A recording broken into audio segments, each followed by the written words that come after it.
Dans le domaine spirituel, ce n'est pas celui qui flâne qui se nourrit, mais au contraire, nous mangeons plus en nous mettant pleinement à l'œuvre.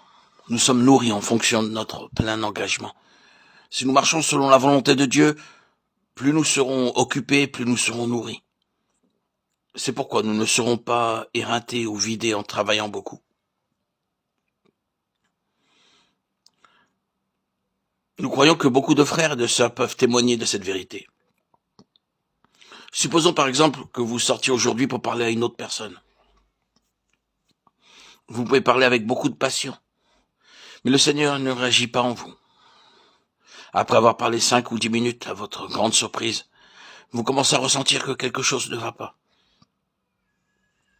Aussitôt, vous chercherez à changer le cours de votre conversation, car vous réaliserez que vous ne pouvez pas continuer dans cette voie-là. Le résultat, c'est que vous vous sentez vide.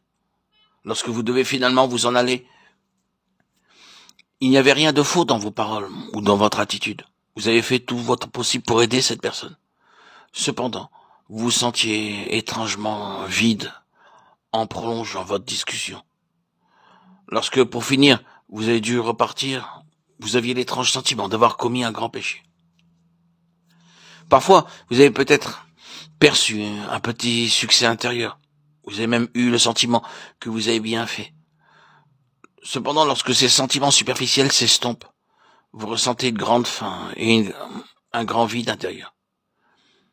Il est bien vrai que lorsque vous faites quelque chose par vous-même, et malgré l'apparence d'un quelconque degré de réussite extérieure, vous vous sentez pour finir comme un ballon tout dégonflé.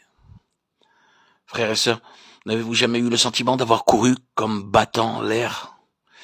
Si vous marchez selon vos propres pensées, au lieu de suivre le Seigneur avec crainte et tremblement, et quelque bonne que puisse être votre intention, vous finirez toujours comme battant l'air, sans énergie spirituelle. Plus vous travaillez, et moins cela a de sens pour vous. Plus vous continuez, et plus vous vous sentez vide. Si on vous loue dans une telle situation, vous vous sentirez encore bien plus mal à l'aise.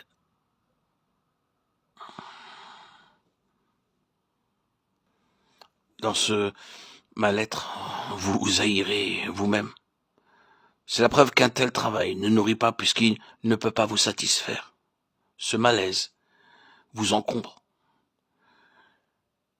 Il est clair que ceux qui connaissent la vraie nourriture trouvent leur satisfaction dans le Seigneur, car Christ est le pain de vie. Lui seul nous satisfait.